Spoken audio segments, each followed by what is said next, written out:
pony. Okay. I'm gonna kick that pony. Hee-haw. All right. I got Speaking my of name. hee-haw, we're gonna All right. start another episode of the Tales from the Head podcast with me, myself, and Danny Betancourt. What up? What up? Whoop whoop. So today we're talking about a little Arsenio Hall. No, today we're talking about some accountability. This came up with me this week with my work. I am dealing with that with certain people at my workplace, and it's frustrating. So I figured, why not talk about current events? Why not Yeah. apply it to what we're doing? You know, Yeah. You have to air it out sometimes. you got to air it out, and then you're looking for, this whole podcast is about what we're dealing with. So Yeah. sometimes it's like, look no further than the current pile of shit at my Mm. doorstep. And And I mean, if you think we're being selfish, yes, we are. After all, this is kind of our therapy, if you will. We're I just kind mean, of let out, rather let it out. We're not gonna let the bad things beat us again. yeah, if anything, you're the third wheel, you know? Yeah. Yeah. So, And we appreciate you. yeah, we need the third wheel. Yes. The third wheel that is support, that is our fan base, that is our audience. You're the And wings. You're the wind under our wings. you're the wind beneath the wings that carry us through. And Bette Midler, everyone else, they thank you for it. Yes, we do. But accountability to me is important because, it's part of being humble. It's part of being responsible. Mm-hmm. And in order to really have a good relationship with people, I feel like accountability and communication are probably two of the most important vessels in a relationship, right? Absolutely. I mean, in my culture, the Mexican culture, if you guys haven't noticed by my accent and by look, I'm Mexican. Surprise. Um, the in my culture, is said that a word, palabra, to having that word is worth so much more, Mhm. and having that person's word count or mean something like that means so much. So, and that Right. kind of goes with like being responsible and being accountable for your actions and for do what you're gonna say or do what you say you're gonna do. Right. Follow through, right? Exactly. And it's um and and it's cool you're bringing it up like that, because I was thinking and that's what's fun about doing these things is we bring a different perspective, because I was thinking on a relationship standpoint, and mhm, and you might have been too, but I feel like your yeah, edge that you just brought up was kind of a almost like a street standpoint as well, yeah, definitely a you know? social, definitely a street kind of mentality or a perspective of that word Mhm. of being accountable. That's And I true. mean the word for us is count. The word is right there within the bigger word is someone you can always count on, True. That's a is good being point. accountable. And I think that's like a huge thing. And I think you know this already. I mean, remember again, we brought this up several episodes already, but the one time like my brother and I we went over to your house to help your parents pack up and move. Uh-huh. Like it was like what 7 o'clock, 8 o'clock in the morning, like It was super yeah, it early. was pretty early.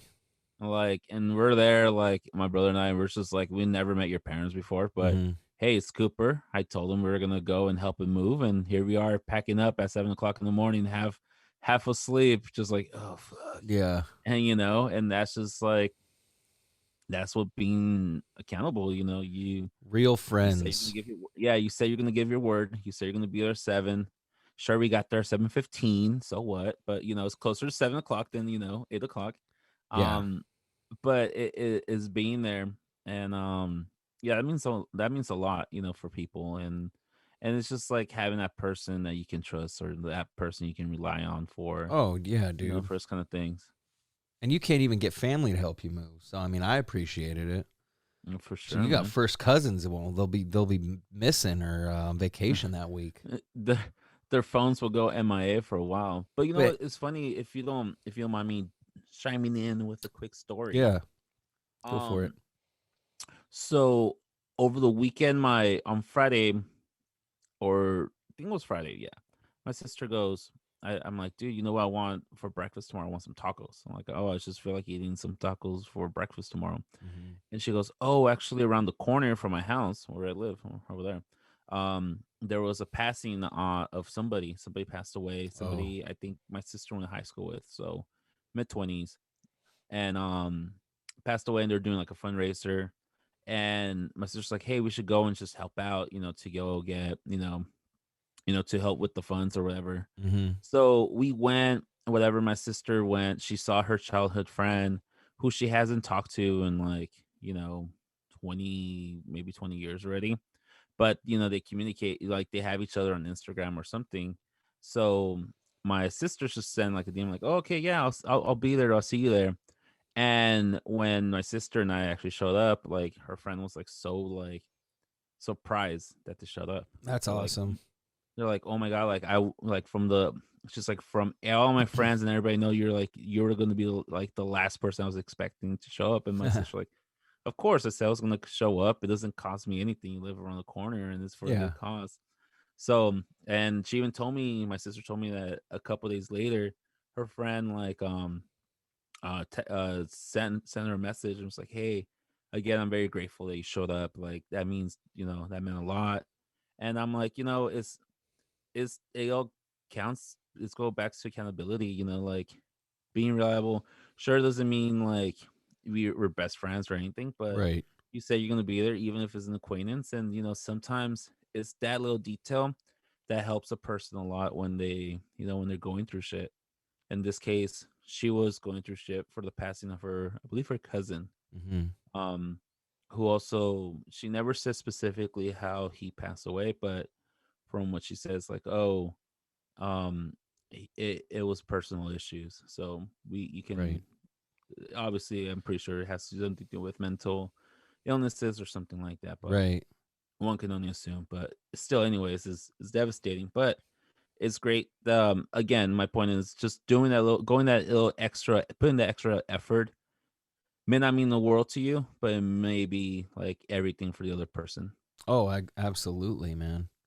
Because especially most people that are in a crisis aren't really in a position to, most of the time, ask for help. Mm-hmm. They're just so overwhelmed with the circumstances and the emotions they're going through. The day to day is probably even worse. They're just like barely getting through what they usually can handle. So Mm-hmm. yeah, it's definitely like, I feel like it's good to be understanding and empathetic and outgoing, kind of like Mm-hmm. how your sister was, for sure, because she realized, she's been in a situation before, and I think because of that, she knew, like, okay, this person's down and out. It's Yeah. kind of my duty as a friend, to come Yeah. and reach out and make sure you're doing all right, because at the end of the day, that's all we want too. Yeah. And that's E- that's huge. and then like in our case, we just like what I bought some tacos and I donated some money and so did my sister, like Right. no biggie. But like I think that's one thing that we can always like recommend people, that if you know somebody who's going through some hard times, or lost somebody. And you just said, like, when something so dramatic like that happens, the day-to-day kind of things kind of like you seem to forget them. Oh So yeah. one thing I highly recommend is to be sympathetic, and of course, like, or not sympathetic, be um Empathetic. have that empathy, Hmm. not sympathy, but have that empathy on that person. And doing a simple task like, "Hey, let me do your dishes. I know that you haven't done your dishes in 2 days. Let me do that. Let me sweep. Let me mop. Let me do your laundry." Hmm. And yeah, it's a chore that nobody wants to do, but you know what? It's that doing that extra mile that may not be a big deal for you, but for the other person, like, who's just lost a significant other, like, who gives a shit about, Yeah, some the dishes right dishes. now? Right. It's the little extra thing, like, "Hey, I went to the grocery store, so you don't have to go out. I brought some water." So simple Right. things like that. And I think that's like people like, yeah, it's nice to send people flowers and stuff when they lose somebody, but doing that little day to day kind of simple things, I think those are more meaningful. Like in the long run. Yeah. Oh, definitely. And those are things, you're going to look back on. Like, I'm guilty of this too, but we obsess about all our materials and all this stuff. Mm-hmm. And then when you think back, even your childhood, you're never really flashing back to material possessions. You're always flashing back to memories, maybe that might be involving those. But most Mm-hmm. of the time, it's experiences and instances with other people are your memories. And it's like if that's all you can remember, that's I think that's telling us like those are things we need to focus more on, because even Mhm. our brains like I'm storing this shit, all that other crap that you think you care about that's important really isn't.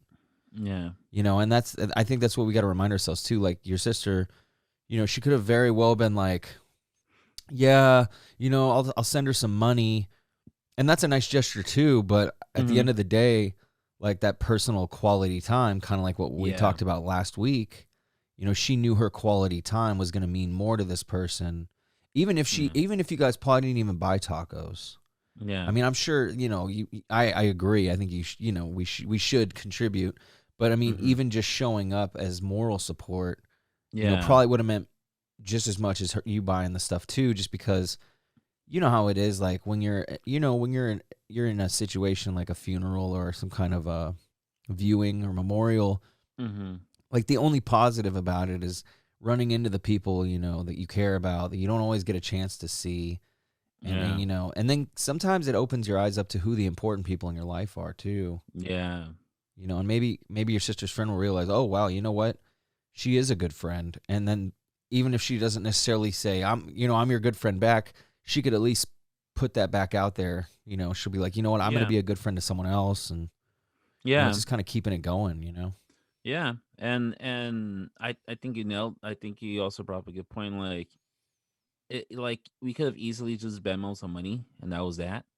But that gets lost in the digital world now, Oh yeah. Like, so I think the fact that, we went over, we ordered food, and then we put some extra in there in the box, and then having like that face to face interaction, I think that will be the most part. Like, I think her friend will never remember, like, oh yeah, so and so donated, X amount of money for the cost. No, they'll say, hey, that was cool that this person came over, hanged out for a couple of minutes, Right. and we even drove by. I mean, it's literally around the corner. It's like a freaking 2 minute walk. So we went walking, and I think that even shows like more. It's not like, oh, I was driving by, let me pull over because I'm busy. No, it's like, hey, they went from their home, walked over. Oh yeah. It's just the little simple things, and I think in the unfortunate in today's world, we're so like we're more drawn to like material and objectives and or objects. I'm sorry. I feel like people don't realize that the most simplest and like dumbest gestures are like the most meaningful sometimes. Oh yeah. You know, I mean, just like smiling at someone sometimes. I mean, I read something too, is like, you read stuff and it seems silly and corny, but then you think about it and you're like, if someone smiled at me, that would make me feel better. And I yeah, read this thing, it's all smile at people, because then when they smile at you, even if you're having a decent day, it'll make it better. If you're having a bad day, it'll make it better. yeah, It's just one of those like almost like effortless gestures we can do to yeah, improve our day, you know. dude. Have I ever told you about It's funny. I mean, Coop, you know me for a while, and then amongst my friends, I'm like, there's like this ongoing joke that I just meet the most random people, and like Yeah. I just meet everybody, and like for some reason I'm connected to like the scene. Like I know somebody who can, which is partly true. Yes, I'm not gonna lie about that, but um, so this one time I'm hanging out. I'm not sure if I told you the story, but it kind of goes along with what we were talking about. Our good friend Ray and I, we went to the show at Bottom of the Hill in San Uh-huh. Francisco, and one of the opening bands. It was the day that Anthony Bourdain passed away. We're not going Mhm. to get into details on that because that's all Yeah. the. But he passed away, unfortunately, and it was like several celebrity, or I shouldn't say celebrities, but well known people started passing away in the same manner. Yeah. And there's just like a little gloomy kind of feel to it. Nobody likes it when somebody passes away, especially you know Yeah. unexpectedly. So I remember the singer goes up and he goes, "Hey, today we lost a good person. No one, I don't think no one in this room ever met him, but we knew he was. It's like rest in peace, Anthony Bourdain." And he said, like, just remember, like, we're all going through it. Like, don't think Yeah. you're anyone. Like, we're all going through it. And I remember he said that, and that's just like stuck with me so hard. It's like, I was going through one of my runs, and that kind of stuck with me. And then I saw him at the bar, the singer, and I'm like, "Hey, dude," I'm like, "Great set." And he's like, "Oh, thanks, bud." Blah, blah, blah. I'm like, "Hey, you said something like we're all going through it, and I that means a lot, man. Like that's like, yeah, dude." And I just remember he hugged me. Dang. He hugged me and he Yeah. goes, he's all, "You're my best friend now." And that's all he said. And I'm like, "Thanks, but," and that's just meant so much. Fast forward like 6 months later, I ran into him at another show in San Francisco. He's not playing, he's just there. And I'm like, "Hey, dude, I can't remember your name, but I remember you guys opened up for so and so." He's like, "Oh, yeah, yeah, at the show." I'm like, "Yeah." Well, you said something about we're all going through it. And then I told you at the bar, and he's like, "Dude, you're my best friend." And he remembered who I was. He gave me a hug. And he's like, "You still haven't forgotten, right? We're all going through it." And he still remember like a conversation. And he's just like took his time. We chatted up for like maybe 10, 15 minutes. And then, he went on his way. And I'm like, "Dude, that's so awesome." Again, just Wait, small little what band gestures. was he with again? Because I think you forgot to mention that part. Oh, you don't He's in a remember? no, he's in a band called Spiritual Cramp. Oh, okay. They're like a local San Francisco kind of punk, but that I don't know what we call it. So many genres now. Yeah. But yeah, a local band from San Francisco.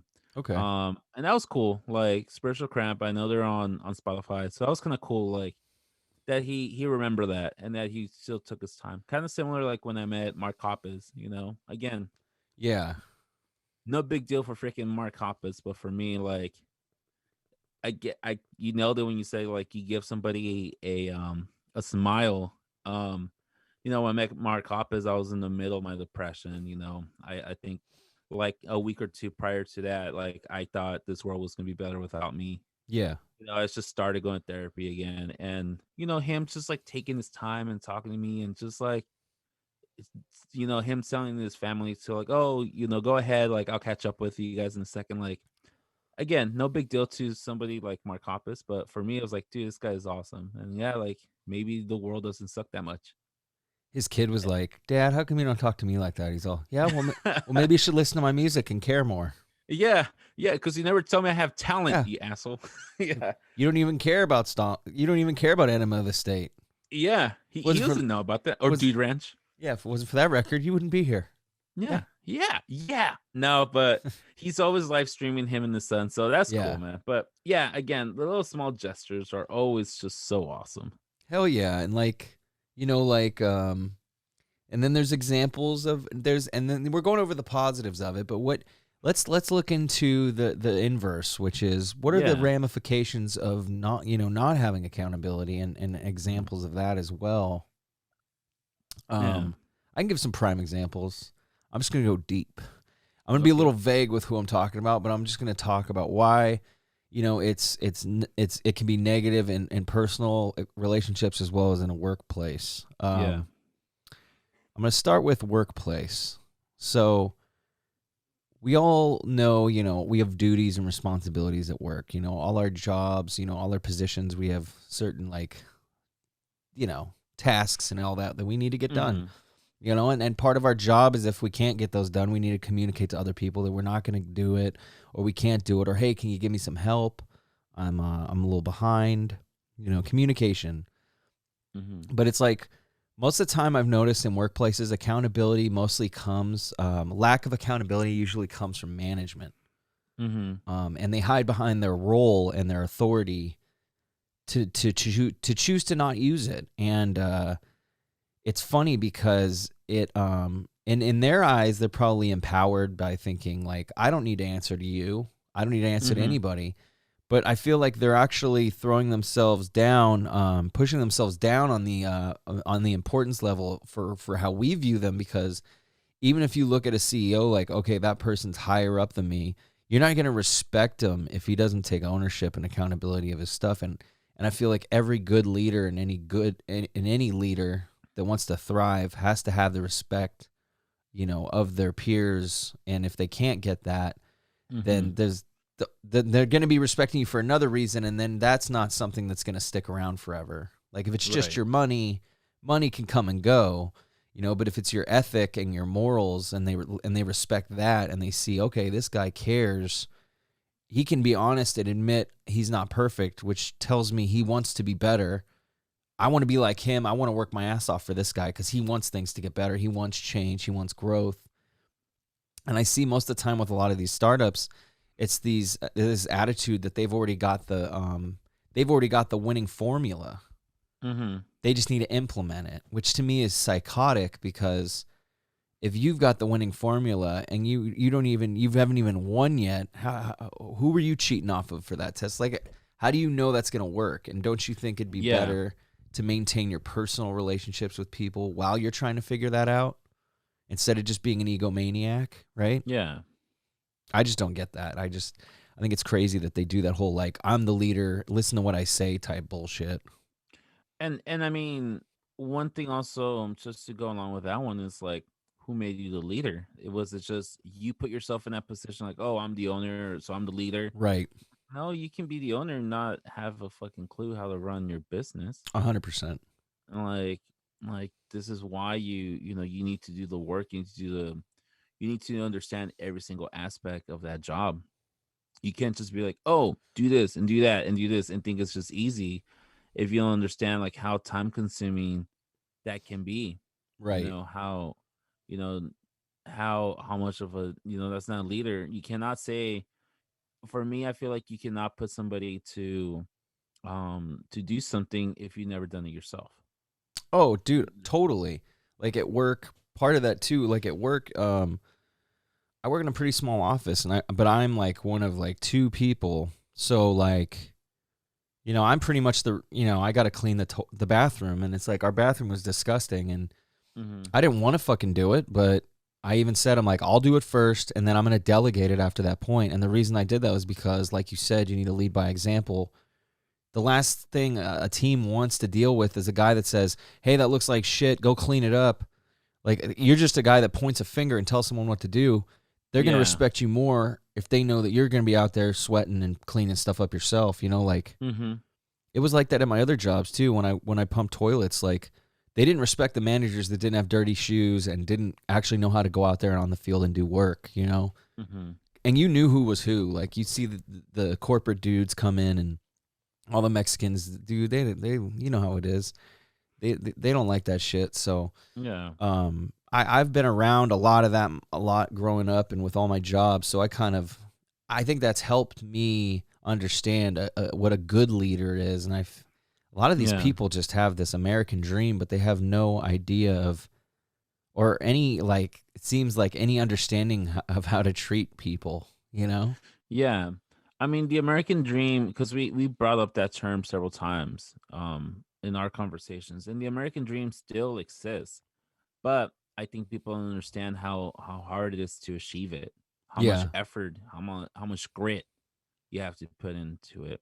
Oh They yeah. think just because you like, yeah, anybody can start business. I can start business tomorrow. I can get a loan, start business. Will it be successful? If you, I don't know. If Yeah, I don't think exactly. it'll be successful because I don't know how to run a business. I don't, that's not my aspect of the world or of my knowledge. So I can't say that I'll be successful if you're not like doing the work. I think in order to, yeah, like you said, in order to be a leader, you have to understand all the aspects and show respect for every single aspect of your job in the business that you're running. Mhm. Like, yeah, it must, like nobody wants to clean fucking toilets and shit, but like Right. at the same time, if don't ever act like you're above anybody. Like, don't be like, oh, well, I'm the owner. I'm not gonna clean the toilet. Uh-huh. Like, well, dude, you're pissing and you're shitting in there too. You might as well you use it. Yeah. Like, fucking either pay somebody else to come and do it, or get in there and do it. And I think Mhm. people will be like, hey, like, oh, that's our owner, but like, yeah, he runs everything, but you know what, he also goes in there and he starts cleaning the toilet when he sees everybody's like too busy. Oh yeah. I mean, and it's like you said, dude, it's like that's respect because that guy is showing respect for his team by saying like, "Hey, I'm not above helping you guys out and showing you how it needs to be done, and then Mm-hmm. we can get to work and get this going." Versus some guy who's just sitting in his ivory tower, you know, Yeah. with people pointing and yelling at you. It's like it's not quite the same. And I think that's the the misunderstanding of like being successful. They think like once you made it, you're in the top, like You're just out there giving orders. You're not there like Hmm. doing the work. You just collect the money. That's not true. I mean, look at this might be a horrible idea, bad example, but look at like someone like Gordon Ramsay. Yeah. He's a chef. Like, yeah, he's barking orders. He says how the food, but he's still in the kitchen with his employees. He's still Yeah. like looking at the food. And when the freaking chef doesn't know how to cook a fucking piece of meat, he kicks him out. And guess who's gonna cook that piece of meat? Yeah. He Gordon is. Ramsay. Hmm. It's like, again, multi-millionaire successful chef, so many restaurants, shows, but yeah, he's still in there and he'll tell you like, hey, this is what you do. This is, he's even gone into like kitchens and refrigerators and be like, this is fucking disgusting. You need to clean this. Yeah. Like, and it starts from there. That guy from Bar Rescue, same thing also. Oh yeah, John Taffer. Yeah, who that's such a horrible show, but I It love seeing is. it. It's a horrible show, but I love seeing it, dude. Bar Rescue and shit, It's dude. so like, I mean, but I knew it was scripted years ago. I mean, Yeah. but it's ridiculous. The way he screams is hilarious. Shut Yeah. it down! Like he gets all like, I'm shutting it down. yeah, I'm shutting You it go out. fucking down right now. You go out there and you tell Yeah. him I'm gonna shut it down because I ain't doing shit. Hey everybody, is your meat pink in the middle? Throw it on the floor. Like, and then he has everyone like make a big old obstacle, and then he, Yeah. and then he, Raise your hand if you still haven't gotten a drink. yeah. 1, 2, 3. He starts counting like, what's this, And then Count he's just Dracula? screaming there's 14 people out here that haven't had a fucking drink. That's 14 people, $10 a drink. That's $140, and you're wondering why you're $500,000 down the bank. I forgot to carry the 2. Let me do the math again. Yeah, like Someone give me a fucking he's just gasoline. screaming over and over again. Yeah, but well, it's funny because I always, when people are yelling, that's a funny example because although he's got a funny way to get through to people, but he Yeah. deals with ridiculous people. Um, and although I love his methods for an entertainment level, Yeah. entertainment level, I don't know how well they'd be in a personal relationship. Yeah. You But know? but even then, like he always brings I think that's the one thing that we were talking about. He brings up accountability though. Like, Yeah. hey, Oh, you're the owner. 100% with the Like, management and the owners. yeah, you're the owner. This if you're not like how do you expect these people to work for you if you're not working for these people? Right. Like, how are you expected to be successful if all you do is just hang out in the fucking office Exactly. and not do anything? Like, you don't know what's in your own drinks, you don't know what's in your own food. Like, that's where it all collapse. And it kind of goes what we were saying at work, with like communication and like nobody keeping accountable, like those who feel like they're the ones bossing people around. Yeah. And part of it, is accountability as a manager kind of goes into also providing your staff with the proper tools. Like, for instance, if you ask them, like, yeah, do you have, it's kind of a two-way question, but it's like whenever your boss asks you, do you have the tools? Do you have everything you need to be successful here? Mm-hmm. And if they say yes, it's a positive because they're honest and they're being accountable, saying like, I have everything I need, but I just need time to get things under control. Mm-hmm. So like that's a good sign too, because you have an honest person that's admitting, yes, we have everything we need. We're just not there yet on this part. So like Yeah. that's good too, because you have a person that's confident enough to be honest with you as a manager, which is huge. People are just so scared of authority. Yeah. And then the other option is the person says no, and that's not a bad thing either, because basically at that point that means you as a manager need to make sure you're giving them all the proper tools to do their job. Mm-hmm. And then once they have that, then they need to be responsible and accountable and say, I have what I need. I need to get myself figured out. But Mm-hmm. at the very least, the manager should be making sure that you are set up for success. And I mean, this is my first management position with a company, and I've seen and worked with a lot of managers, so I've already kind of adopted that mindset. Mm-hmm. Um, but one managerial skill that isn't so great with me is it's not a managerial skill. One skill I have is I'm pretty transparent, dude. I kind of like, from a corporate level, it's terrible because I don't see the point in keeping information from my team. because Mhm. if I want my team to work for me and trust me and do what I need them to do, they need to make sure that I'm not just the company man that's only regurgitating and looking out for myself and the guy above me. Like, I need to show them that I care about them. I need to show them that what they do helps me thrive, and all of us benefit from it. You know what I mean? So Yeah, yeah. it's a team dynamic, and people forget this. Like, if the you're only as good as your weakest link. Yeah. And if you're not addressing everything in your team, you're not on point. Mhm. Your team is you too. Like, if you're just blaming, that guy for everything, then that falls under you as well.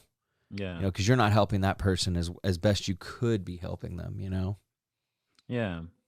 And just another thing with, accountability and not and having somebody who's not accountable for their actions is I feel like people who are accountable for their actions, who take responsibility for their actions, it creates a more relaxed workplace, and not relaxed in a way like, oh, it's kickback, Right. more like relaxed where you know how everything's supposed to work. You know, if somebody screws up, they're gonna be like, hey, okay, yeah, I screwed up, let's go ahead and fix this together. Where Exactly. people who are not accountable, it just creates so much chaos. Mm-hmm. It creates chaos. It becomes a very toxic work environment.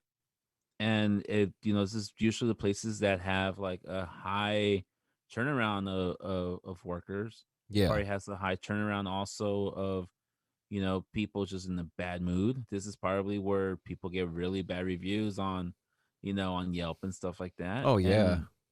And last but not least, also like from a mental wellness perspective, like why the hell would you want to work in a place where it's so chaotic that all it does is for those 8 hours that you're there is just stressing you out?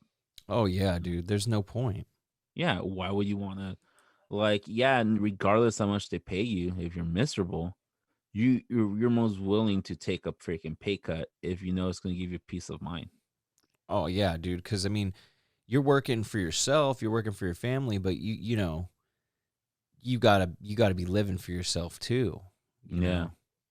And it's crazy too because I don't know how anyone expects to be successful in any facet of their life without accountability. It's just I Mhm. feel like it's one of the single most important things about our human psyche that we need to like discipline more. Yeah. It's just not being afraid of failure and not being afraid of honesty, Mhm. because the only way you can grow as a person is like having shame and growing Yeah. from it. You need to stay humble. Yeah. You need to stay humble, and that's part of being mature, and that's part of being a responsible adult is knowing, is admitting your flaws, admitting your mistakes, and not just admitting it, but how you can correct those mistakes. Yeah. I think that's that's what really separates those who are leaders and those who are not ready to be a leader. Oh, 100%. Like the real leaders. Yeah, exactly. Um, but yeah, I mean, just being accountable again for pros and cons, because that's what I do. I put everything pros and cons. A positive of it is definitely like, it's just it makes you feel so much more comfortable when you know that person's going to be there or that person's doing it, because you know it's going to get done. You know Right. it's going to be done. It's going to be done correctly. Hmm. And if it's not going to be done on time, at least you can trust that that person will reach out and be like, hey, this is what's going on.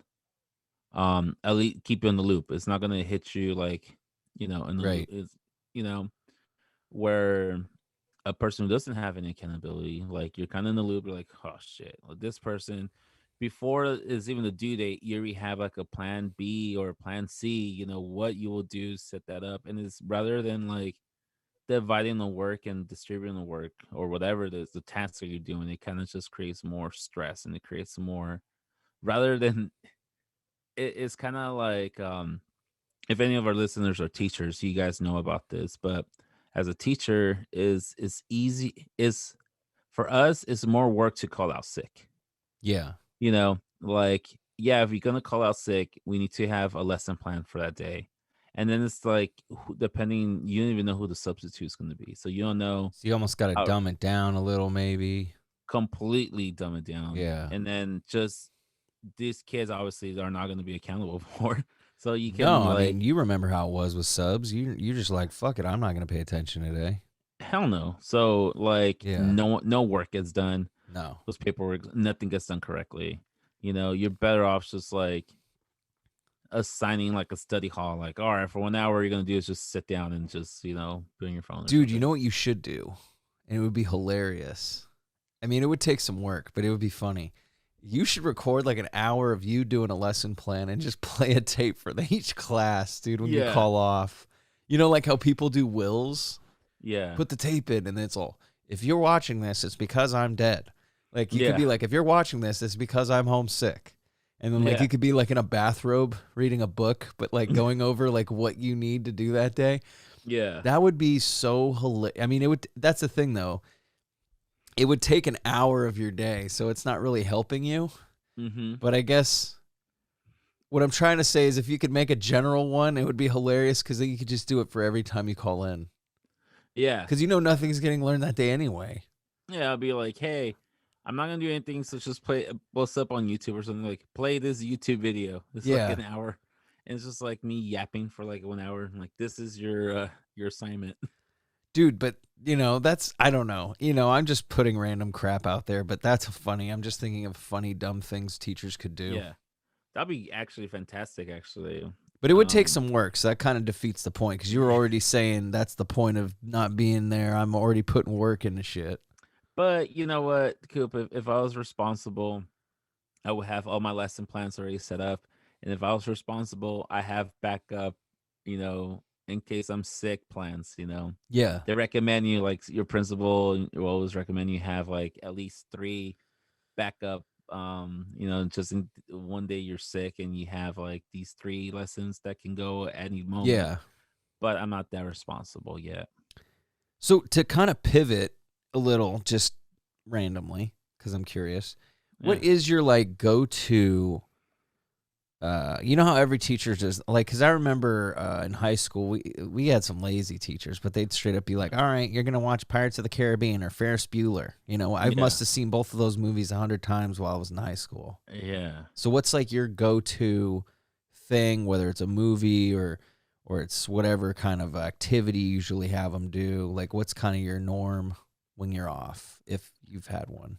So if I'm feeling off, like I'm sick, I Yeah. don't want to work, I just give them a study hall day, Okay. which just means like you're gonna come in, you're still gonna do like some sort of warm up activity, Right. and then you're gonna use the rest of the class time to work responsibly, to work on your work. Like your homework, kind of like how you would do like an after school type program or something like that. Exactly. You do your Yeah. work, you catch up.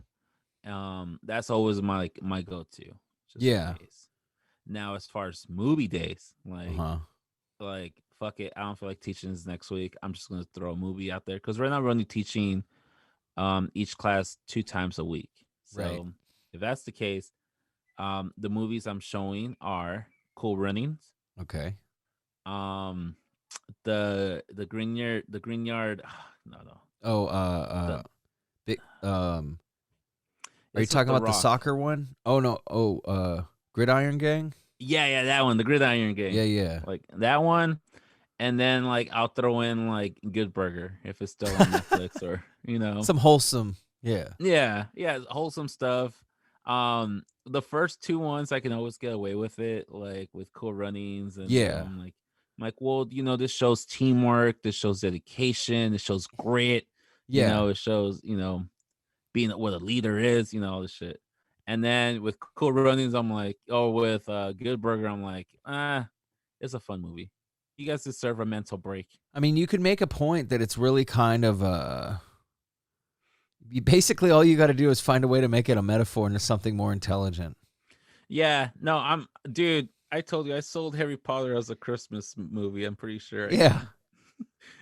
You're like, No, dude, they use Christmas magic for everything. yeah, like there's snow. You mean to tell me there's There's snow when elves. it's Christmas? There's You- songs. There's Christmas songs about snow. I mean, either that is a incestual deformity or those are elves. Yeah. Either we're No. in Yeah. Oklahoma or we're at Hogwarts. Which one is it? You know, that's It- Voldemort or that's a guy who believes in, you know. Yeah. No, I think with Good Burger, I can always say, about having trust in people, having empathy. There's a little empathy story in there. I mean, yeah, what's her name was kind of a snake, you know, and our wolf in sheep's clothing. What Carmen Electra was in that movie, wasn't she? Yeah. Yeah. She was. She was Roxanne. She She was got trying to she get got the. beat up at the mini golf course. I mean, Well, I was referring to again. If you haven't seen Good Burger, that came out like 25 years ago. You're missing out. let's You're too spoil late. it. You're spoiling it. But there's that scene where like Ed and I forgot what Keenan Thompson's character's name is. Yeah, It's not Kel though, um but Ed, they're upstairs after, or they're like in the roof of Good Burger like after they got off work, and he's telling him how oh, my dad used to gave me a yo-yo and it lit up, and it's like yeah, that's the last time I ever saw my dad, blah blah. So the next day, Ed comes up with the yo-yo. He gave him the yo-yo, and he goes, "Why'd you get me this, man?" He's like, "Oh, cause you're my friend. Oh, cause you're my bud." yeah. Oh, And I that remember was that. always, Yeah, yeah. So again, there's the story of like being empathetic, being a friend, being a good listener, remembering kind of stuff. So yeah, and there's that kind of was because the point of that movie was Ed is a pretty hard to like guy just because he's so ridiculous. yeah. I mean, I don't think realistically anyone would be friends with that guy in real life. That didn't work for like UNICEF or some outreach program, you Yeah, know? because he definitely has some sort of issues. Oh, 100%. This guy would not be working a regular job, which he isn't. No. I mean, he would be working at a McDonald's or an Arby's. Yeah. He'll Um, probably be a supervisor. I'm like, I- oh, yeah. I mean, even then, I think you got to know how to brush your teeth before you can be a supervisor. that's true. By the way, his name, Keenan Thompson's character is Dexter. Dexter, okay. Yeah, that's the name I was looking for, What a Dexter. weird name. You know, like I feel like the only person I know named Dexter is a cartoon that had a laboratory. You know, like Mm-hmm. Yeah. literally, I don't know. Do you know Dexter? I know two other Dexters. So obviously the serial killer Dexter Morgan from the TV show Dexter Oh, okay. on Showtime, Showtime. Yeah. and then my cousin's kid, I guess my nephew, his name is Dexter. So Okay. Well, there you there you go. go. One was There you go. fake, one was real. Yeah. So I do know a real life Dexter, and I know two fic- fictional So we Dexters. basically canceled out. We proved and disproved the point, which is great, which is awesome because it's kind of Other than like, that, I don't know no other yeah, Dexter. it's a tough name. It's not a common. It's not a very Hmm. common name. No Um, more. and I just I don't know. I'm happy with I like the fact that both of us understand that these are things we're already kind of working on that aren't so it's not like, oh my God, yeah, accountability. Like I need to do that. Like we're already doing that. I think it's just good that we're like revisiting it because Yeah.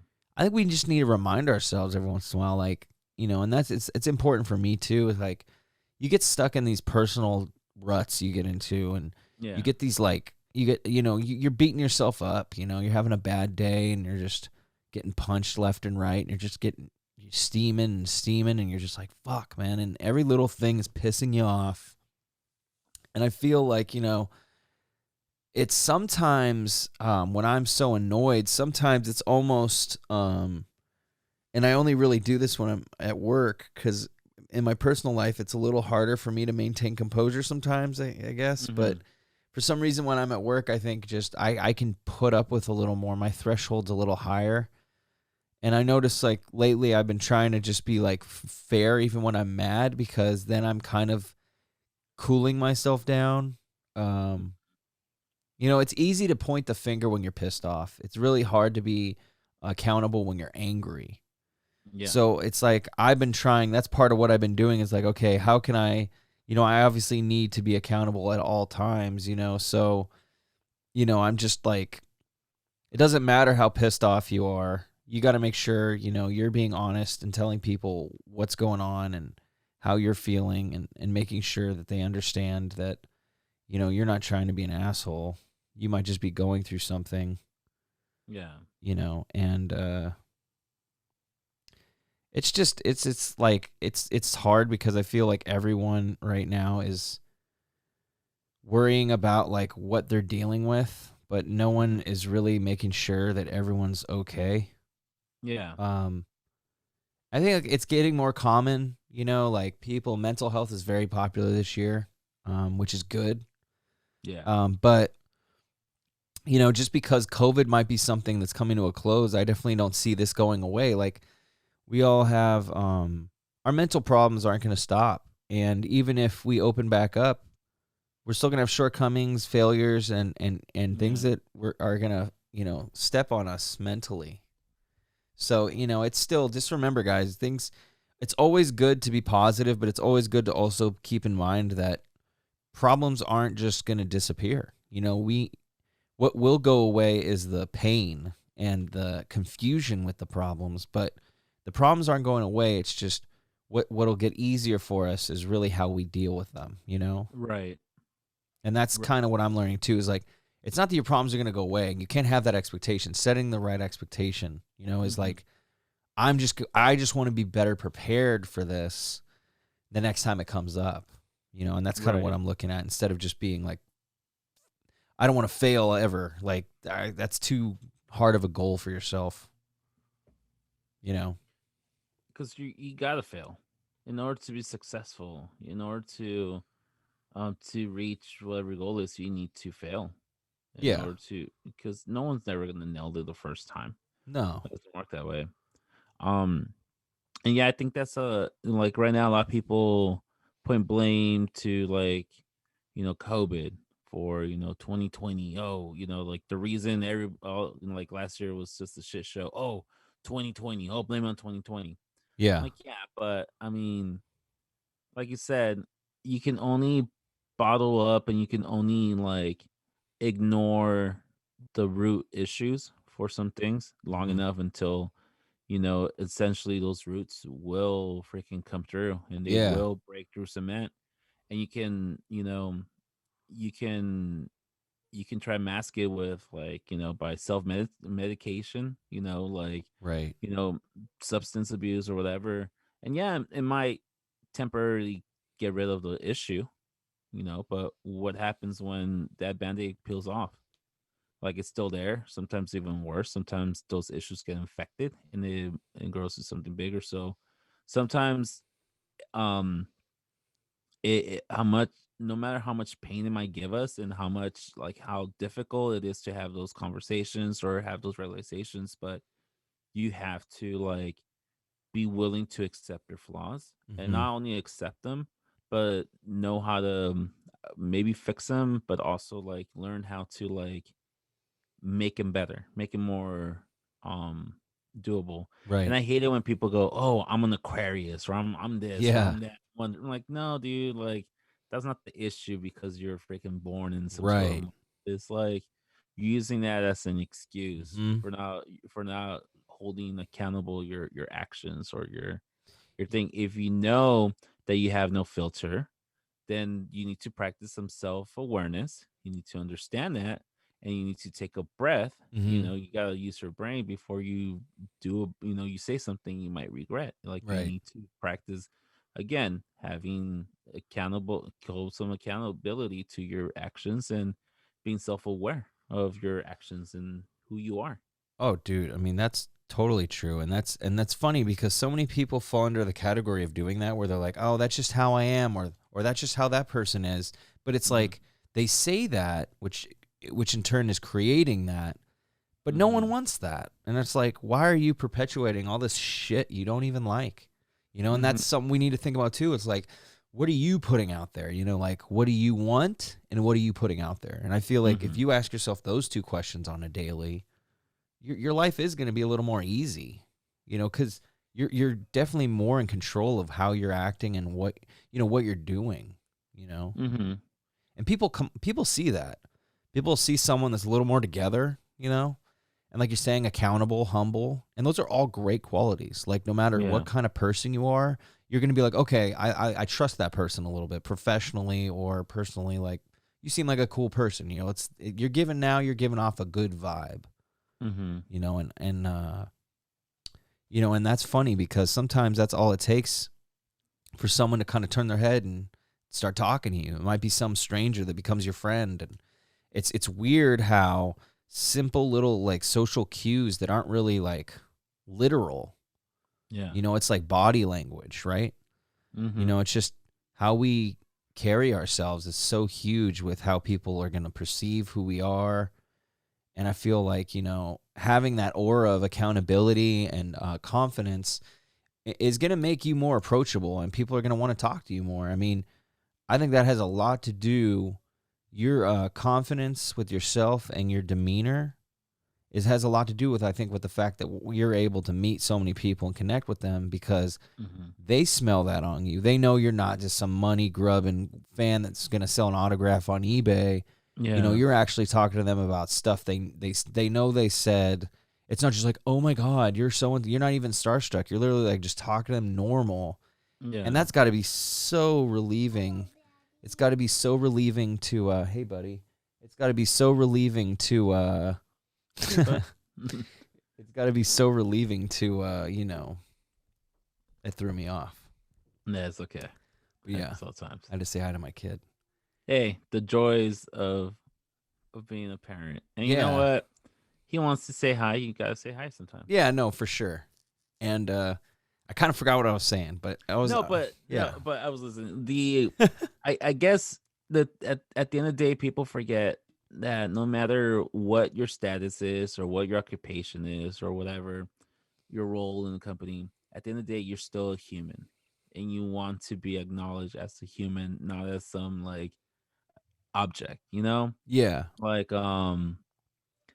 like yeah, Mark Hoppus again. Like you acknowledge that person as a human, not as oh my god, you're that one dude from. No, you acknowledge him. I think that means like the world to people. It's just like when you meet like a sports Yeah, athlete like or an something. athlete. Yeah, you acknowledge them from as a person, and I think that means more. They enjoy that more than like oh, you're just this or that. Like asking, Yeah. like what I learned is like asking the most random questions. People love that. Like, Oh hey, yeah. what's your favorite ice cream? And they're like, oh, or like, what's your favorite donut? And they're like, oh, do you like? That's more like, oh, you want to know me as the person, not Right. me. This like You're my not there's no agenda with what you're asking. What are you exactly. going to do with his favorite ice cream? You're not going to be able to write an article or a snuff piece about him, right? So that's cool. I think they smell Yeah, that too. And they're probably yeah. so used to that whole, like, not to shit on journalism, but not a lot of No, rock no. stars or anything like that have always the best rapport. I mean, some journalists are great, and I'm sure they like some publications, but most of the time they're just like, these people are asking me questions based on what their agenda is with their publication. Like, it's great to just meet someone that doesn't have an agenda, is just trying to Mm-hmm. connect with me on a personal level, which is all friends are. That's what friendship is. So Yeah, when you go to a coffee shop, you and your buddy or whoever, you're just sitting at a table and you guys are talking about whatever. But in those yeah. like 20, 30 minutes, it's great because you're just talking. And I feel like what you're saying, you're good enough and disciplined socially enough to the point where you don't have that angst where you don't know what to say.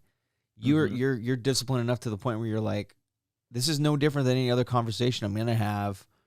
Yeah. So why not just make it what it is? And I can speak from someone that has the issue. I completely admire you because I just completely draw. I am a blank. I don't know, dude. There's probably more brain activity. Yeah, I mean it's bad. I Yeah. pretty much just drool. And it's not even a sex thing because I haven't even met any like women that I've looked up to in that way, I guess you could say that in like, oh man, she's hot. It's all Mm-hmm. dudes that I'm like intimidated, like, Yeah, because of I'm like, course. it's all like, oh man, like I look up to this person, he's super dope, or like how can you be so funny? And then in my head I'm just like, this is pretty much the noise I'm hearing. It's just like elevator music, Yeah. like waiting for something to come up for me to say. Like it's the Mm-hmm. stupidest, most annoying thing. That's all I feel like is my brain is just like da da da da da da da. Like I'm Yeah. on, I'm on standby, Like it's just Yeah. there's nothing going on in my brain, and these Yeah. people are just like, yeah, is this guy gonna say something or this is kind of weird? You know what I mean? So then, Yeah. like, I need to get into that realm and that mental plane that you're on, where you're just like, let's talk about your favorite ice cream. What are we doing Yeah. here? And like, you have a fun, playful kind of approach, when you bring things up, that I think helps the conversation flow. So it's not Hmm. just like you're like interrogating them, because you're not just going to be like, "Hey, Mark, what's your favorite ice cream?" You're gonna present it in a way where it's like organic, and it's like, Yeah. I feel like that's not an easy thing for most people to do, especially when they look up to someone. Yeah. I mean, when I met Mark, I was completely like starstruck. I was like, But you but probably weren't after on the outside. You probably weren't that bad though. that, probably not. But in the inside, I was like, I remember specifically like how shaky I was. Yeah. I mean, whatever. But like, Hi, um, Mr. um, Hoppus. oh, Mr. No, I'm telling you, dude, I was freaking Yeah. what's his face? The great Chris Farley in the Chris Farley show. Like, hey Mark, remember when you wrote that song about blowjob? Yeah, Yeah. that was cool. Like Yeah. yeah. No, but I think it eases up the conversation. Like I remember like earlier today I saw that the Get Up Kids are doing this Valentine's Day show, and on their flyer they put these robots Hmm. for their album Nothing to Write Home About. Right. And the first person that came to mind was my buddy Javier, who plays the guitar player for a hardcore band called the Warriors, Uh huh. because we both have that love for the Get Up Kids. So Nice. I took I was gonna like reach out and be like, hey dude, did you hear about the show? But like that's one thing, like, yeah, I know him. Like I was able to spend the night at his home back like 10 years ago. But um like yeah, he's this guy from who plays in this hardcore band called the Warriors, but he's also a pretty chill guy who loves baseball, just like I do. And we're geeks with like the Get Up Kids and little geek, like little nerd geeks and stuff. So every time we see something with Get Up Kids or something, we always like tagging each other. So That's cool. that like that was cool. Again, it's a more personal level. It's not like, oh dude, I like your song, or like, well, it's Right. like, hey dude, what you thought of this bullshit call that the Dodgers just had? And we have that conversation, we have that relationship, and it's Yeah, and it's not stalkery, so they kind of yeah, know. It's like, this yeah, guy's not trying to make me into a yeah. skin suit and wear it. Well, I mean, I know where he lives. I know where his parents live. So I mean, I have that. I still have that option. Yeah, I mean, Buffalo Bill. I mean, the transformation could happen. Yeah, it can still happen, but I mean, I don't know. Um, yeah, but I it goes back to just getting to know the person in a more humanizing the person. I think Oh that's what's yeah. most important. It's too easy to just. I mean, it's just too easy. I mean, we need to get back into that, humanizing our conversation and our relationships. I agree 100%. Mm-hmm. Um, and then I'm thinking, with relationships, I don't know, but accountability is important with relationships, because it's a partnership, and similar to the workplace, you have to have a mutual respect for each other. Mm-hmm. And accountability, it goes hand in hand with respect. It's just Yeah. like with the street thing. It's like your word is bond, right? So Yeah. that it's just like that. Like when you take vows in a wedding, for a wedding, or when you're in a relationship, most of the time you're devoting yourself to that person, right? Mm-hmm. As far as faithfulness goes and all that. Most people aren't just in a relationship to just throw their dick around like it's fucking New Year's. But some Yeah. people are. Some people throw their keys in a bowl, and wherever the cards go is where they end up. Yeah. I just don't want to deal with that. I Mm-hmm. don't. I'm going to be honest. Even if I was interested in throwing it around like that, I'm 33. I got a hemorrhoid when I was 16. I'm damaged goods, people. This Yeah. this this is just A this lot isn't miles. aging A like lot a miles. wine. It's aging more like a vinegar. Yeah. And Ooh. you got to kind of just take them when you can get them, Mm-hmm. which means buy a good soap and wash daily. But Yeah.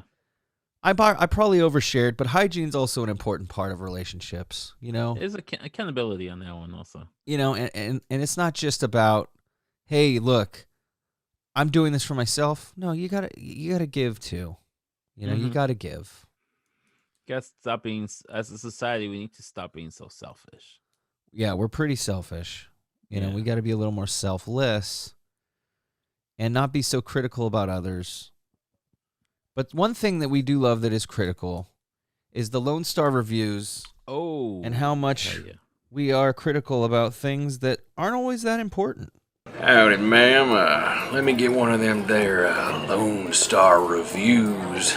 Well, when I was looking to see, oh, what can be a good Lone Star review, I was thinking, well, what's the most adult thing I can buy right now in my mid 30s? And I thought to myself, oh, it has to be a an air fryer. Oh, yeah. That's what's hot right now. That's pretty, Apparently, yeah. apparently you're not an adult until you have an air fryer. So, Yeah. there you go. Postmodern air fryer. Yeah, I thought I was adulting when I bought that water container thingies where you don't load the water from the top, you kind of put it underneath. Yeah. I think we said we both have the same one from Lowe's, right? Or Yeah, it's this I think it's the same one. Like Target, Walmart, and I think Lowe's probably and Home Depot all had the same one. yeah, it's like a black one, and Yeah. cool. It's fantastic. Anyways, the best $200 I've Yeah, invested so it's far in my solid. life. Completely worth the time. Anyways, this guy, so I'm like, okay, let me look up a review because I'm all low key. I'm also in the I might be getting one also because I don't know why, but apparently this is what I need. Yeah. And I went to Amazon's, so I went on Amazon, and there's an Amazon choice for Ninja air fryer. This is the Ninja SB 101 Foodie 8-in-1 digital air fryer. It has Oh. a large toaster oven, flip away for storable, dehydrate, keep warm, Hmm. and 1800 watts XL capacity stainless steel. Nice. This bad boy will set you back at $209 with 99 cents. 209, 209 with 99 99. cents. Okay. 210. Can we just say 210. Yeah. 210? Okay. So I first off, this thing has 4.5 stars out of 8,682 reviews. Yeah, it's not bad. It's not bad, but there were still some 1 stars. 1 stars is 2% 1 stars, and this is the most recent one. This is by M Studio. He left 1 star review, and he put busted air basket, and this was reviewed in the United States on July 15th, 2020. He said, "I ordered a Ninja air fryer, and it was delivered on 5/20/20. Mhm. I'm disappointed with the air basket. It wasn't made with stainless steel. When I saw some brown spots first time, I thought it was burnt stuff. Now I know that it's rust. When I washed in it, when I washed in the dishwasher, I can see many holes filled with brown water. It smells like rust, and when you touch it, brown powder comes off it. Without the basket, the air fryer is less useful. Beware." So there you go. M Studio's pissed off because, and he also provides, or the person also provides some pictures of this basket, which he claims that already came rusted. Right. But if he's complaining that it's coming off, why doesn't he just clean it? Yeah, said it smells. I mean, I get it. You bought it. You're expecting everything to be brand new, Right. but But what? Why don't you just call and ask? I mean, I feel like Amazon, especially last year, 2020, like they made billions and billions of dollars. They don't care. Just drop off a freaking cold. right. Still send you a new one. They'll probably give you That's money back true. and send you a new one. What I was going to say is like, rule of thumb when you buy anything new, you're supposed to wash it. Clothes, anything, right? Right. Right. Steph always reminds me of this. I don't wash my clothes because, to be honest with you, I love the way they fit when they're not wrinkled and they're brand new because they didn't shrink yet. So I'm one of those Yeah. weird people. I know the dye can get on me. Whatever. I'm gonna get cancer anyway. So Yeah. let me look fresh. Mhm. So that's kind of the rule of thumb because, right, we know it's not. You don't know where it's been packaged. Who knows, right? Mhm. But my whole thing is it's like it's handling food. If you go buy a pan, regardless of whether it's stainless steel or not. You're gonna go buy a pan. You're not gonna just buy it and go cook on it. You're gonna No, you wash need it, to wash dry it. it, Yeah. and then you're gonna cook on it. So Yeah. although I can maybe understand where this guy's coming from, he also just seems like he's just kind of a whiner. Yeah. Like, oh, it's rusty. It's like, dude, have you heard of a sponge? What I'm thinking is like, okay, did you just cooked it and you said, "Oh, I thought at first I thought it was just burnt stuff." So Yeah, what that burnt tells stuff. me is this guy he just kept on using it. He didn't Yeah, clean it, he didn't wipe it right. down, until like it didn't go away, and then you say you put it in the water, then you saw like all this brown stuff on it. So I guess it was rust. I'm like, bro, Yeah, like that's like that's day one. Aren't you? Don't you like inspect your shit when you buy it? Like, don't you look at every like yeah, I would have got a brand new thing. Obviously the basket, it doesn't come all assembled. You need to like unwrap on some stuff. right. You wouldn't think you would notice the rust already on that basket since day Yeah, one. So I'm gonna call foul play on that guy. me too. I think, I mean, most of these one stars, I'd say a good 75% of them are foul play. Just trying to Yeah. get a freebie, trying to get some kind of deal. Because it's Hmm. always just these vague things that you feel like you can never really not prove. But then it's like, once again, if you can't not prove it, you probably can't prove it. Hmm. And it's like, dude, but in their defense, QC, sometimes quality control doesn't work and Yeah. things slip through the cracks and it's true. But I inherently don't trust people, so most of the Yeah. time I'm thinking they're just trying to get over on something. It's funny. I don't trust people either, and I guess that's just obviously you were raised around Mexicans, and I'll tell you why. My brother went to buy a new television at Costco. Yeah, And he goes, "Hey, dude, you want to come with me? I just need some help, like lifting it." It's not that these TVs are freaking heavy no more; they're they're just freaking light as big. hell, Yeah, but they're just bulky, So you yeah, just need that extra help. I'm like, "Yeah, sure, let's go." We went to Costco, and he picks out his TB, which is for me that's like a trip at its own. You remember back in the yeah. days, you want a TB from like Circus City or something, you get like the little fucking piece of paper, you give it Oh yeah, like somebody, a ticket. You got to go claim it or whatever. yeah, and then they'll Yeah, go, "You go to the bag and pick it up." yeah, Now it's just like, all right, I carry it, and like it's just so like. Anyways, it's a freaking trip. So here we are, and I'm like about to load the first like box right in front, and he goes, "Oh no, you never get the first one. You always get like the second or third one." I'm yeah. like, "What?" I'm like, "Why, dude?" I'm like, "Dude, the box looks perfectly fine." He's like, "Yeah, but you don't know what these motherfuckers do. You don't know if they dropped it or something." Like, what makes me believe that the third one wasn't dropped? He's like, That's "Just take the true. third one." He's like, "Just take the third one." I'm like, "All right, fine. If it helps you sleep at night." But again, not trusting people to do their job But are right. are you And like that with the milk? I'm kind of like that with milk. I don't always want um, to grab the one in the front. well, I look at the expiration Well, that date. too. I look at the date too, though. Yeah, and I know sometimes they put the ones that are about to expire up first, Yeah. but it closes, and then the new ones in the back. So sometimes I do look. I look also like when I buy the eggs, I open and make Oh, I sure look at all of them. that they're not cracked. You got to, dude. You know what? You know how Yeah, dumb you're gonna feel if you go home and you're like, I don't care. Yeah. Well, then you paid for 18 eggs and you only got 5. yeah, Idiot. yeah. Some Uh, places are chill and they'll check for you too. mm-hmm. But most of the time, yeah, I'm doing it myself. All right. So every now and then, I haven't done it in a long time, but when I used to work delivering, as delivery, I used to stop and get my lunch at a 7-Eleven, a very respectable location. Yeah.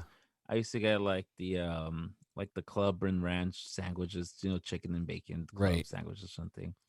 And I'll definitely will never get the first one. I always get the ones in the back because yeah, the ones in like they'll probably like expire the day of, or they were made like the day or 2 days Right. before. So I always go for the one in the back because I know it's like the freshest one. Even though I'm sure the one up in front is still good, but I don't trust it. It's like a mental thing, you just kind of got your little habit. Yeah. And But there's no, nothing wrong with that. I feel like a lot of people like to complain about a lot of stuff. Another Lone Star review I was looking at was for this donut shop in Santa Clara called Stan's Donuts. Have you ever heard of it or been there? No, I haven't. Santa Clara? Yeah, Where it's where like at on in home Santa? Homestead, you like said? Homestead and Kylie, I believe it is. Oh, okay. I kind of know. Yeah. I kind of know that area. Yeah. Yeah, it's like where the old Kaiser Hospital used to be. Right. Yeah. So there's this donut shop, a little mom and pop shop called Stan's, and I mean, it's delicious. The glazed donuts are delicious. Well, somebody put a complaint. I was seeing it. I mean, obviously, it's a very popular place, Right. but how this person went 30 minutes out of their time to go stand. So once to get there, there was like a line, to go inside. And then they're like, oh, once they go inside, they're like, oh, you can only buy like 6 glazed donuts because it's a popular donut or something. Right. Yeah. Yeah. And and this person got mad and gave it a 1-star review. And I'm like, really? You're gonna give a 1-star review? Oh no. I'm sorry. With this one, this person once they ran out of donuts. They didn't have those glazed donuts. Oh, okay. And so this person was all mad, like, oh, I went on my way 30 minutes. I waited another 15 minutes online just so they wouldn't do donuts. Like, why wouldn't they make more donuts? Hmm. If it's a popular one. And I'm like, dude, get there earlier. Like a lot of these donut Exactly. shops, they Well, close. did he say Like what time he got there? I didn't. I don't think Cause this see, it's person like, did. dude, if you're showing up at 11, that's your fault. Yeah, if you know this place is popular, Even and 9 o'clock, yeah, that's still you like got to be there at 6:30. yeah, 7 o'clock latest. Yeah. Oh, I want to surprise my family with some donuts. Yeah, like yeah, we'll get up Get up early and early. Yeah. do it. Get them fresh ones. Yeah, and I mean these donut shops and these bakery spots, like they open super early for the same reason. Mhm. Fresh in the morning, and I mean this donut shop closes at 2. From a business perspective, like why would you make donuts at like 10 o'clock if you know you're going to be closing in about a couple of Yeah. hours, like, and then toss all these extra food over, and like it doesn't make sense from a Right. from a business point of view. But that was one complaint, and then another complaint was like, oh, this person shows up like at 7 o'clock in the morning. um the door was open, so she walked in, or this person walked in, and there was like 10 people inside. This is COVID time, not practicing social distance. So this person gave Stans a 1-star review because they weren't practicing social distance. I'm like, is it really Stan's fault that people are not 6 Well, feet dude, apart? exactly. And then all you're doing is basically putting a flag on this business, and then some asshole could be like, shut them down because they're not following protocols. And it's like, why don't you just go up to the person? Like, this is my thing too, and that's to go Mm-hmm. with these 1-star reviews. Is like, sure, if you buy a product online, you don't have the luxury, but if this Mm-hmm. is if you're dealing with an actual interaction with a human being, dude, like, Mm-hmm. just fucking say, like, have the balls to fucking say something. Don't just be like, oh, everything's cool, because most of the time, most places say, how was it today? Well, be honest then. Say it then. Don't just be like, yeah, it's great, and then go ahead and write a 1-star review behind their back Yeah, just like, saying, hey, I it's don't like, feel comfortable with all these people. I'm like, yeah, or well, FYI, bring it up Mhm. maybe in a way that's not so shitty. Like you're you talking know, down to them, and you be like, hey, FYI, I noticed that they're not really following. Yeah, you You know know, what I would have done? A more mature, grown up way. yeah, Like, listen, you saw there's like hella people inside, not practicing social distance. right. You can go to the counter and be like, hey, um, I'm gonna wait outside until all these people clear out because I don't feel comfortable being here right now Yeah, with social and distance. then they can kind of make the call and be like, yeah, you guys, okay, that's a good point. Why doesn't Like, everyone wait outside? And yeah, it'd be like, okay, then if we can have, 2 people, or maybe they can have somebody at the door and be like, hey, next person comes in, or anybody else, like, hey, we're gonna start making a line outside. yeah, I mean, in a way, I kind of understand this person's point in that aspect, like not to write the review, but it is kind of up to them to do that, because in the places I have been, like, they'll either have a sign, Mm-hmm. which is at least the minimum they could do, like 2 customers in dining room at once. Because Yeah. there's a taqueria by my house, and that's what they say. They say 2 parties in the restaurant at once, even for ordering, Yeah. which makes sense. Because even if you have a party of 2 or a party of 5, like, you can only have a couple more people in there for social distancing. So I feel like I'm not defending the dickhead at all. I'm just saying, like, Yeah. hopefully this company now knows, like, okay, we have picky people everywhere, and if we Mm-hmm. just put the sign up, that'll at least cover our ass, because then it does Right. look like they care, and these people are just not following the rules, Right. versus there's no rules in place, anarchy's ensuing. I kind of Yeah. get what he's saying, but like me and you said, it's like there's a way to go about it that's not just going to come off so Yeah. bitchy and annoying. You know what, Coop? One last thing also. We both saw the Super Bowl and we both commented how much we hated that Wayne's World Oh yeah, commercial. Yeah. 100%. Cause yeah, with Cardi B. No fucking need for Cardi B, but No, not at whatever. all. Um I found that commercial so hypocritical because they're advertising Uber Eats or something like some Right. freaking huge ass company who they're like, oh, support local business. I'm like, dude, well, you charge like 30% to Yeah. local Why don't you businesses, just go to so the actual place? yeah, just call it in, pick it up. And then one thing also that pisses me off is because there's this argument on Twitter, and somebody goes, "Well, it's not so safe to go out there." And I'm like, "So you rather endanger somebody else to who needs this kind of money to survive because probably they were laid off or something? So is you're gonna let somebody else go and deliver your food, but you're not going to go out there because it's too dangerous, but not so dangerous for other people to go and do it, you know what I'm Yeah. saying? Yeah, Just but I feel like even then, if you're paying, you're kind of doing your part, because you are, like you Yeah, said, you're paying an extra amount. you're paying a huge extra Well, that's amount. what I mean. Like, So in a way, you're not really being selfish. I would mm-hmm. say lazy is probably better.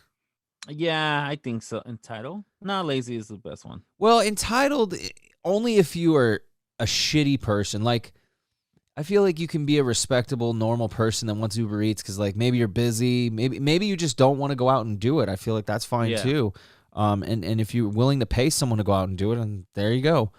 But I feel like if you're like one of those people that's like, yeah, I need this, and you're like, oh, I'm not gonna tip the guy because I needed it in 5 minutes and he was 7 minutes, or yeah, that's when I get into the okay, you're an entitled fucking monster.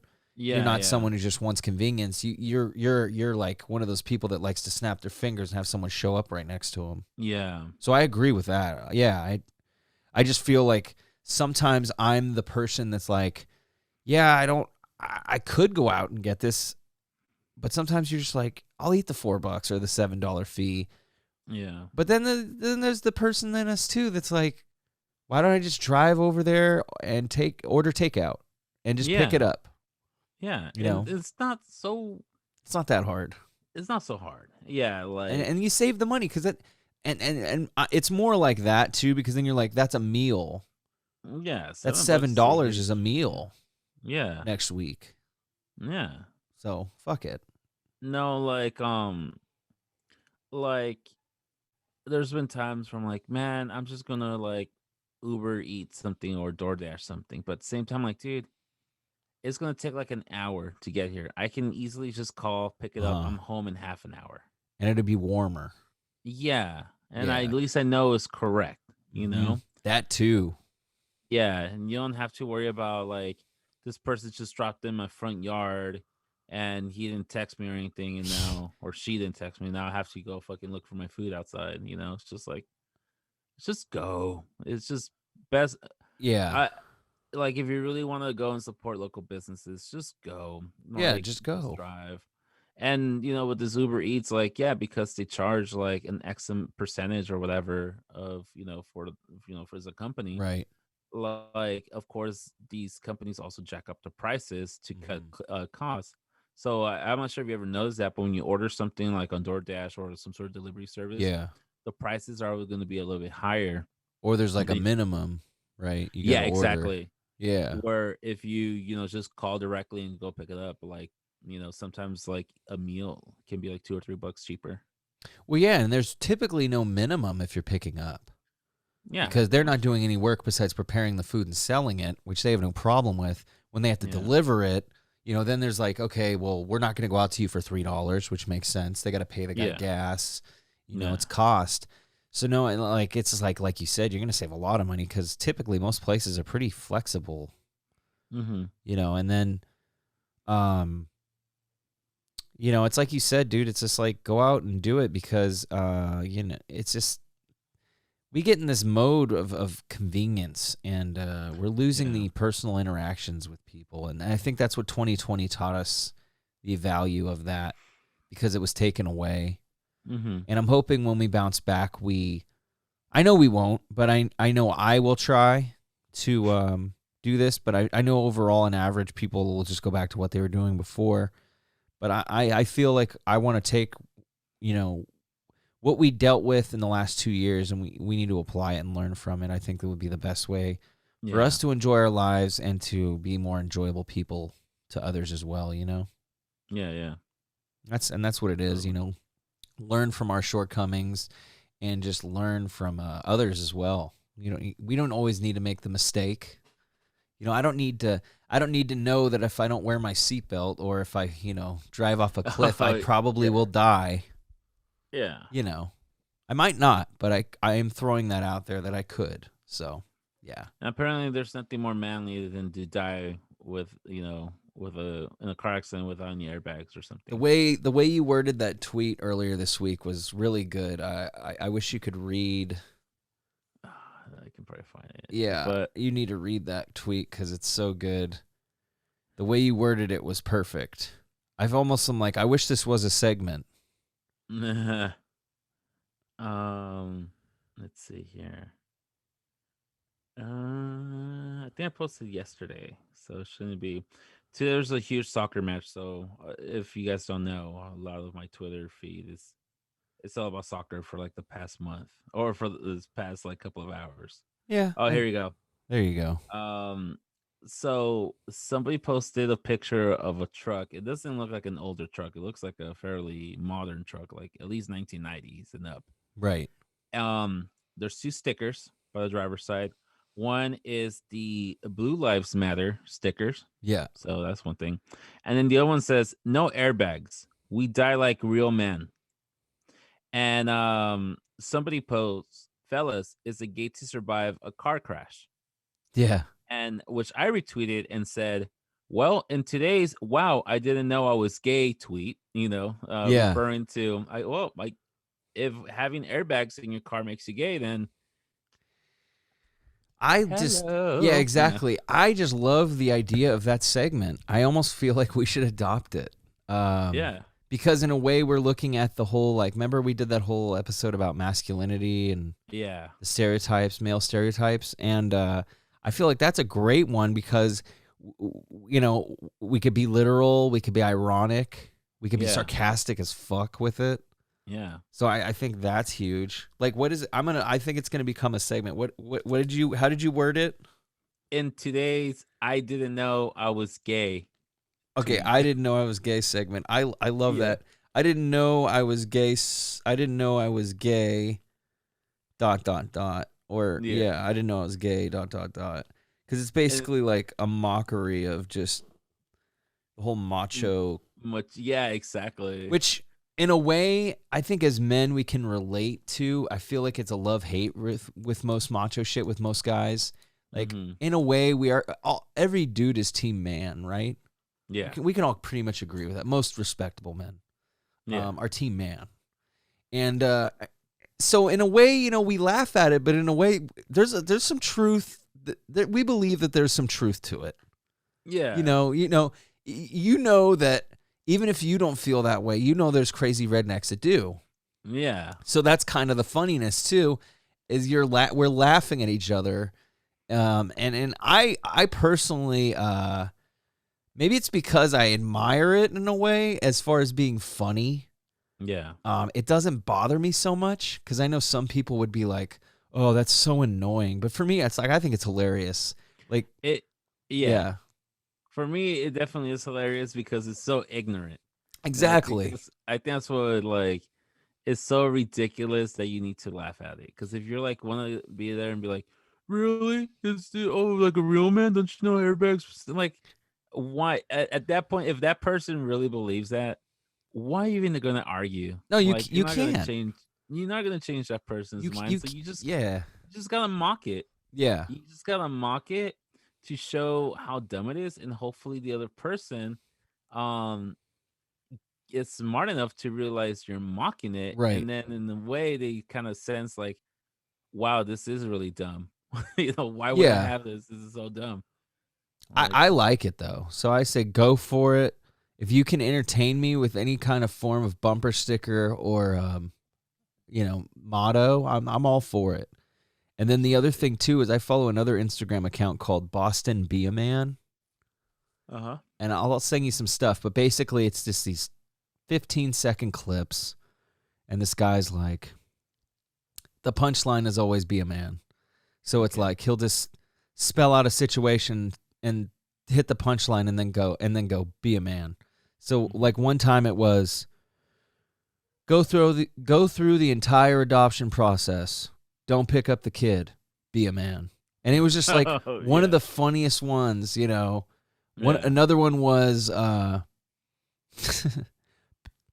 had a hard day at work. Pick a fight with your wife so you can get wasted at the bar. Be a man. Be a man.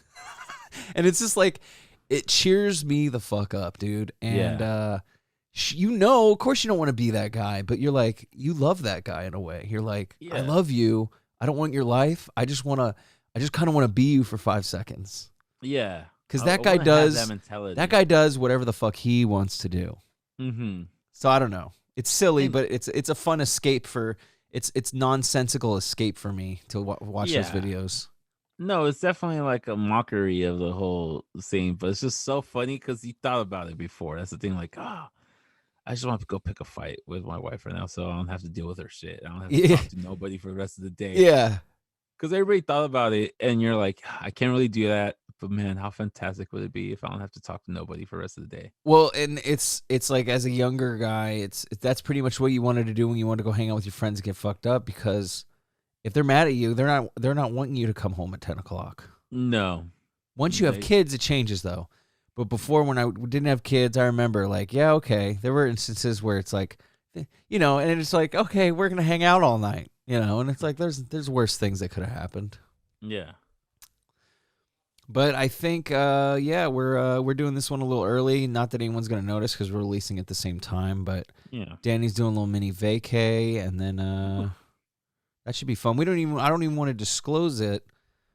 Well, actually, you can because I'm not even releasing this until after you've already done the trip. So you can Yeah. say only if you want to. Like, I don't No, know. I don't care. People, and if you see me, there's only one place I always go to. I go multiple times, and I'm going down to SoCal actually Nice. this weekend. Going down to a downtown Disney. That's the only thing that's open right now. And then they have California Adventure open. Not the whole park, but Just just for like the food, right? shopping. Yeah, the Yeah. food and shopping run made.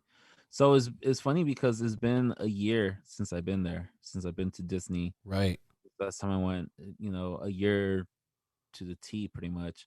And it's also when I went on my own, and it was like a month before the closure actually. Mm-hmm. Um so it's kind of cool. Go back there, check it out. This is like maybe the longest I haven't been to Disney in like the past, I don't know, 10 years. Yeah. So it's been a while. So, yeah, it'd be cool going. I'm gonna go down there on Saturday. Well, leaving tomorrow afternoon.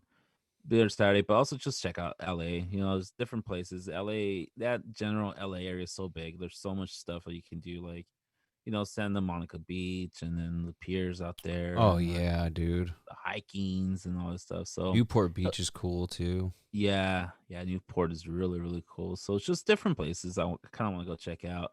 Haven't been there in a while, so yeah, that's where I am. And trust me, I put it up on Twitter all the time, like, hey, I'm in Disneyland. Who else is here? No one ever answers, but it's No good one to except know. like famous people. I mean, Yeah, no no one. big Even then, deal. yeah, no biggie. I've seen those. You run into Hannah Montana and I ran in, Disney. you run into such niche people. You'd be like, I ran into James Earl Jones, and Um, this one time I ran into the um the girl who played iCarly. I can't remember her oh, name, but was it Amanda Cosgrove or whatever? yeah, Yeah, Amanda, or yeah, is it? I think it's Amanda. yeah, I think it's Amanda. We were on the Tower of Terror, Mm, and we were not on the same like right. Party or right, whatever. yeah, party, but we all came out like around the same time, so we were looking at the pictures, and my Right. niece goes, "Hey, that's iCarly." I'm like, "Oh, I'm gonna go take a picture." I'm like, I'm not gonna ask this freaking like Yeah. 20-year-old girl like, True. "Oh, hey, Yeah. Right. you're gonna go take a picture." Like that's Yeah. freaking Yeah. weird. That's where you I draw the line. got you. That is. Yeah. Yeah. Yeah. I'm Yeah. with you. So I'm like, go say hi. And she's like, no, no, I'm too shy. I'm like, you want me to ask her? And she's like, okay. I'm like, well, hey, hey, is it cool or is it Miranda? Maybe it's Miranda. No, I you're don't right. know. It is Miranda, Miranda not Costro. Yeah. Amanda.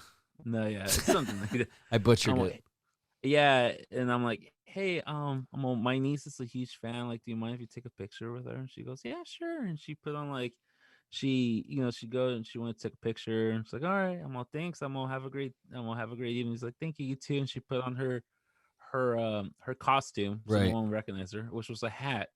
And you'd be surprised. Oh, I believe it because most of the time you don't bat two eyelashes at someone wearing a hat in an amusement park. Yeah, it was just a hat, and she was just like not even BIP or anything, just her walking with her family Yeah. and a hat, and I'm like, that's freaking like iCarly right there, and she's just walking around with a fucking hat. Fun fact: she's also a 49er fan. Really? Yeah, and I found that out randomly. Well, last year, whenever your team goes to the Super Bowl or the World Series, Yeah. well, for you guys, the Dodgers are anyone in Hollywood and LA likes the Yeah, Dodgers, but everybody loves the Dodgers. Yeah. um, they're like the Yankees. So yeah, it was the Super Bowl, and everyone was like, they show all the famous people that are. I'm a Niner fan, like Jeremy Renner, but Renner's from Modesto, so it Yeah. makes sense. I don't know if she's from the Bay, but there, we were Maybe. we were a dynasty team in the '80s, so when you're a team like that, you're gonna get people that are from different areas that also like your team. Yeah. But yeah, random. I just fellow Niner fan. There you go. She is from. Oh, she's from LA, but I'm pretty sure. A lot. I'm pretty sure. Like, yeah, you just said like dynasty teams that are out there. I'm pretty sure like one of her dad or one of her parents or something might be also a originally from the Bay Area or something Yeah, like maybe that. because LA is definitely a transplant city, so Yeah. not a lot of people Um from LA live in LA. Well, yeah. Hollywood, I should say, is a better example. East LA is pretty much LA people for sure. Yeah. Oh You yeah, know, yeah. East From like day Los, one. but it's we're just chasing the American dream here. Yeah, that's all we want. But I know Rob Schneider is a 49er fan. Yeah, yeah, definitely hardcore. I think he grew up in. I want to say he grew up in Pacifica. I don't know if that's Yeah, true. he's from around here. Something Yeah, like he's from that. up here in the Bay. But yeah, like yeah, it's funny you said like when it comes to Dodgers, like yeah, everybody in Hollywood is like a Dodger fan. Oh yeah, I mean, because it's like the Angels were. It's not. I think the only people who like the Angels are like people and like from the OC, like actors who grew up in the Even and LA even people who then, originated from the OC. maybe not. Yeah, you're right. I just don't know what rich people think. Yeah, I think they just go with the glamour. I do know that the dudes from Blink 182, or not the dudes, the alien guy from Blink 182, definitely likes the Tom, San Diego Padres. Tom loves the Padres. why didn't you want to Um, name Tom?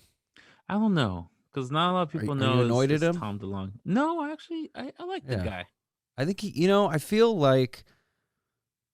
Yeah, I agree. He I seems like a him. little weird, but I feel like interviews are not a good way to judge a person. Yeah, Because he did seem a little weird at the Rogan interview, but who knows how they edited it and how Rogan's cool, dude. But at the end of the day, it's like he's just a guy, and but I don't want to just j- I don't want to always you know yeah. listen to what he thinks, because I don't agree with everything he says either all the time. So you Well, never know. I know he brought up they brought up the Rogan and like how everybody thought he was like freaking off. Like he's like, oh, I have all this information, but I can't tell you. Like donate money to my company, blah blah. It seemed Yeah, like it was just off. it did And seem then kind of weird. yeah, but then he released like all these shows, like the show on like History Channel. He released some stuff and like UFO stuff, and he's like, yeah, the reason I couldn't like go into very detail, I had to be vague because I was working with all this information, Right. Oh, working with okay. his people. I didn't. He basically did not want to like jeopardize. Oh, it was more like because he was saying it was kind of like an NDA, like a non-disclosure, like Yeah, we're doing something, I can't just disclose what I'm doing, which, like you're saying, it's like time will play it out and we'll find out whether or not it's legitimate or he's just getting hype, which, yeah, whenever you're on Rogan, you're getting millions of people to watch you. So the first thing that pops in your head is like, is this just hype? Are you just using this as a platform? hmm You never know. yeah. But that's definitely a dude I would love to have like some Mexican food with. Oh, dude, for sure. Or just talk about weird conspiracies. That'd be fun. Because if it's Uh, off the record, he can probably tell you way, way cooler stuff. well, I know he loves conspiracies. Yeah. He lives and dies for conspiracies. So that'd be a cool guy to be like, oh yeah, did you hear about this one? Did you hear about this one? I'd be like, no, tell me Oh, mo. dude, that's what I mean. Like, I'm a sponge, dude. Just I'll take it all in. Yeah, I yeah, might not believe it all, but I love to absorb information, even the obscure. yeah, So absolutely. I'm always What's down your with plan? that. Oh wait, what's your plans for the weekend? We have Valentine's Day coming out. What's your Yeah, I plan for? mean, that's the thing. I got to kind of figure out what I want to do with that. I mean, let's see. I can figure out, huh? Because, yeah, that's a good point. Like, I got to do something. Farmers market? Huh? The farmers market. That's true. If the weather permits, I believe we should be good. It's a little Yeah. drizzly now, but I don't think it's supposed to rain this weekend. No, I think it's gonna cool off, or rain. Right, it's gonna cool off for a couple of days, and then Yeah. in a week it's gonna rain again. But hey, maybe the day in like in Sacramento or something. Yeah, maybe. I'm also thinking maybe I'll just take some time to actually work on the new theme because I need to kind of develop the skeleton for it because I got the cool idea of what I want to do for the new theme for Tales, but Mm-hmm. I got to kind of come up with I want to come up with a riff. I want a cool riff. I want kind of like a heavy, epic riff. Hell yeah. Just something a little more iconic. I like what we Yeah. got now, but it's time to change up. Whenever you want, change is good, man. So, Yeah, and hell as yeah. long as it's improving and giving you a fresh uh, perspective or just flavor, I say go for it. So, Hell yeah. yeah, we'll see. Not a lot of big plans, but I kind of like that too because we're so busy anyway. Sometimes it's Mhm. good to just regroup and get ready for the next week. Yeah. So that's pretty much my goal.